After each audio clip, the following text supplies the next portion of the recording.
140, 150. Oh, I'm sliding. I'm gone. The vehicle's gone. I'm sliding. I'm sliding. Come on. Oh, no. Yeah, we got 3 tornadoes all at once here. Holy cow.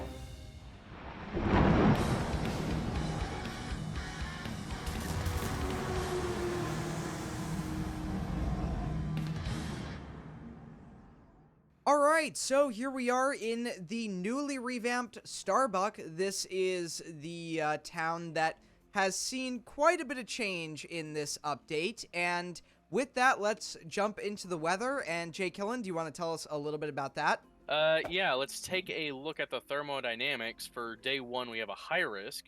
For the temperature, we are at 72 degrees Fahrenheit. The dew point's at 52 degrees Fahrenheit, so it's not super high of a dew point, but it's not super low of a dew point either. It's kind of like in between. The Cape, we're at around 3,700 joules per kilogram, and the 3 Cape is 151 joules per kilogram for the first 3 kilometers of the atmosphere.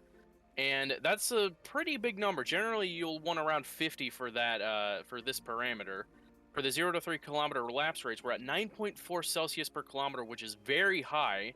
Same for the 3 to 6 kilometer lapse rate, we're at 7.2 Celsius per kilometer, so it's a fairly high one too. For the precipitable water, we're at 1.5 inches, so it's going to be pretty rainy. And for the storm relative helicity is 405 meters squared per second squared. For the surface relative humidity, it's at 49%, so a low relative surface humidity. For the 700 to 500 millibar relative humidity, it's at around 68%, so it's kind of in that mid-range. Taking a look at the hodograph, you can kind of see why we have a decent amount of SRH. We're kind of having this sort of cyclic, just sickle shape for the lower parts of the atmosphere for the hodograph. So that's where a lot of that SRH is coming from. We got a little bit of veer back here going on. So maybe we could get some rain venting out away from ahead of the storm so it'll make them more visible to us. And looking at the significant tornado parameter, we're at 7. And the violent tornado parameter, we're at 2. And for the storm motion, it's going to be around northeast at around 54 miles per hour. Actually, we've got 2 storms forming at once. So there's one sort of near Funkley, northwest of Hibbing, and of course one down here over Mizpah. So which one are we going for? Tail and Charlie is always my preferable choice. Yeah. But we'll have to see if it's in a chaseable position. Yeah, I mean, on one hand, we have the southern one, which could potentially hit Starbuck, given if it tracks correctly. Meanwhile, the other one, if it lasts long enough, it could track into Hazleton. So it's kind of, both of these seem promising in terms of, like, long tracking potential. Yeah, we have a northeast storm motion today, so we'll see. We'll see. All right, I'm going to see if I can see the northern one, and nope, not at all. So that's unsurprising because there's so much rain there. But it looks like from our position right now, it's slightly going to our right. So we might want to move a little further north and just wait for this tornado to cross the main north-south road. I would have to agree with that. That's definitely going more north right now. Trying to move, but yeah, windbreaker keeps getting stuck. Like I can't literally shift the gear. Yeah, windbreaker's starting to show its age just a little bit. A little bit. Oh, you can see that northern one too. Ooh, that is a nice That bowl. one's that's a pretty big size. Yeah, you know what? Yeah, I'd say we should go. Let's I'm go gonna north. do it, Let's yeah. go north. Let's go north. Jay Killen is just leaving us in the dust over here. Oh my. Yeah, windbreaker's a little bit fast. We got a crazy day going on here. Oh, hold on, having gearbox issues. All right, yeah, this tornado is quickly being enveloped by the rain, but Yes. Hey, so I think we have 2 new rotations forming over in between these 2 current tornadoes. Yeah, there's another. Yeah. There is something else going on in here. Yeah, there's another hook embedded in there. we're actually getting into a position for intercept on this tornado now. It is still pink TVS as we speak, so Yeah, this it's is... gonna go right through the, the metro part of Hazleton. Yeah. Okay, yeah, pink TVS, and we have these 2 spin-ups happening to our south, and then that pink TVS now orange, which is going across the main road. It's going to cross the interstate as well. It's close. I need to get in its path and get deployed if I'm gonna do this. Yep, I think I'm going to go ahead and stop right here and just watch it because, yeah, power flashes. Okay. Okay. Calm down. Calm down. Calm down. Calm down. Calm down.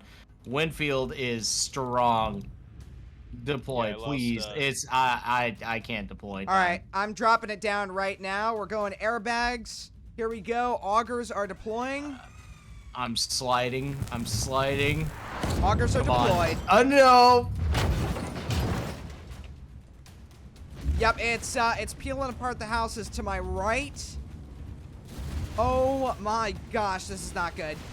It's really strong. 120, 130 and increasing. I might lose the vehicle. 140, 150. Oh, I'm sliding. I'm gone. The vehicle's gone. Yeah, I'm wedged against a tree. I'm getting 165 mile per hour sustained winds currently. Yeah, so the vehicle got picked up, rolled. I'm back down. The augers went back into the ground. I'm holding position on a hill. The tornado is behind me, moving to the northeast, so I should be okay. But it's doing. Oh no, I'm sliding again. I'm on the backside winds. I crashed into a book. I'm dead. I'm dead. I'm in the stratosphere. Okay, I made it into a high-rise building. This is a very terrifying scene. It's yeah, it's destroyed everything. Wow, I'm seeing stuff getting lofted way out on the sides of it. Like every lower end building around this main building is gone. Also, the storm that's the Starbuck one, that one is also a massive wedge over there. Unless that's the new cell. Oh no! Oh my gosh! There's wedges everywhere. Yeah, well, there's one big cone, and then I could see that big wedge just a little bit behind it. Yeah, that's the one I'm trying to get. That's the one I'm getting in front of right now. Yeah, I got you ahead, Evan. Hey there. Yep, I'm gonna pull over right here with you, and Jake Hillen will probably be joining us shortly.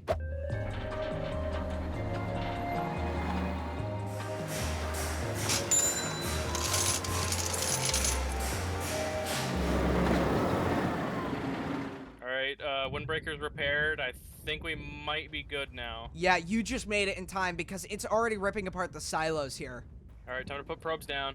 Oh, that power line's The flashed mobile next home to is you. getting ripped apart in front of me. Oh, I'm gone! I'm gone! 119. Oh my god. No way. Oh my gosh. What? It's creeping more towards you. You're gonna probably get the better intercept Oh here. yeah, 165. Yeah, it's tracking more north now. Unless it does its easterly jog, then I think I'm not gonna get a Oh yeah, it's direct like intercept. it's doing like a weird occlusion thing. It's kind of going to the more northerly and like northwesterly a little bit. Oh. Oh. Yeah, I'm getting like 160 mile per hour winds, like a good couple of 100 feet from the funnel. I was gonna say you should be in it. You should be in it now. Oh my gosh, I'm getting 170 here. Even though we're Yeah. kind of like on the outer edge of it, like I'm just now I'm scraping the edge of the funnel. Evan's a little bit to my east, but I'm still getting around 160 mile per hour winds. Okay, so we have that southern tornado, which is still kind of strong. It's yellow TVS. I will say the center of this tornado is right over 10 strike, and it's going to collide. It's going to merge with the northern tornado. Back Wow, to I can see 150. the other tornado off to the north, northwest still. Yeah, we got 3 tornadoes all at once here. Holy cow. Man. All right, well, with the storms now starting to die off, it's time to begin our damage assessment. So, Jake Hillen, are you ready for this? Yep, I'm already in Hazleton. I'm gonna start driving around and rating everything, or as much as I can, rather.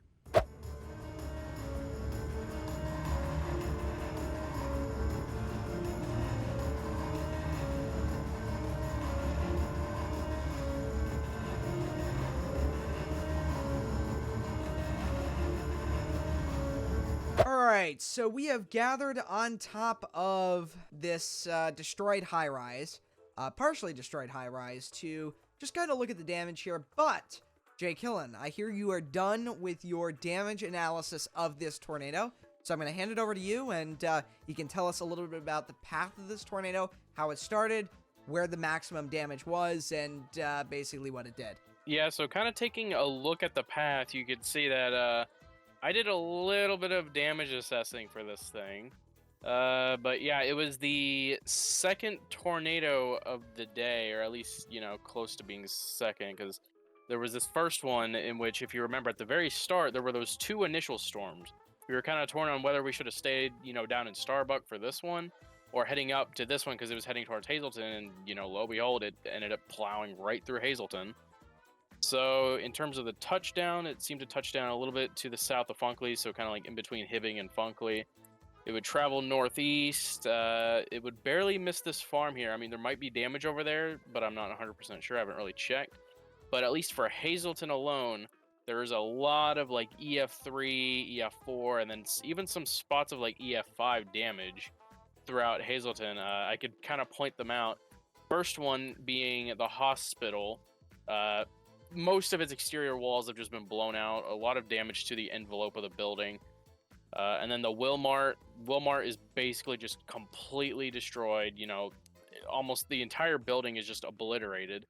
And then the next bit of EF5 damage was this fire station here, where, you know, another, you know, rating for extreme damage to the building envelope. You know, there's literally nothing left of the building. Otherwise, a lot of these other houses, they're either just completely gone. Like, you know, all these lower bound homes in the northwest corner of Hazleton, you know, these ones with basements, there's nothing left of the house itself, but there's also some kind of rolled mobile homes, some, you know, buildings missing either their top stories or some of the like lower story walls and all that kind of stuff.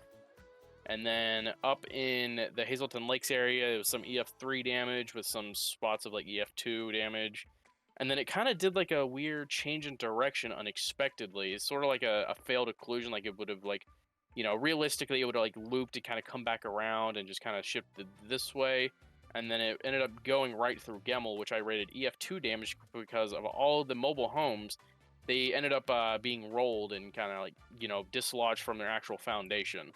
Otherwise, a lot of it, you know, on the outer edge, there's EF2 damage in Hazleton, and then it slowly goes to like kind of EF3, and then you get the EF4 and EF5 damage. And then some of these buildings, a lot of these over here are EF3 because that's typically the maximum you can give them. You know, that's those lower bound homes that are to the northwest corner. And it actually ended up knocking the radar out too. So we lost the radar pretty early on. So it made it a little bit difficult to kind of judge the strength of the tornadoes because we had no radar to base it off of. Absolutely. So with that, I think this is a good place to end off the video. If you guys have enjoyed this video, make sure to leave a like and a comment, and I'll see y'all next time, guys. Goodbye.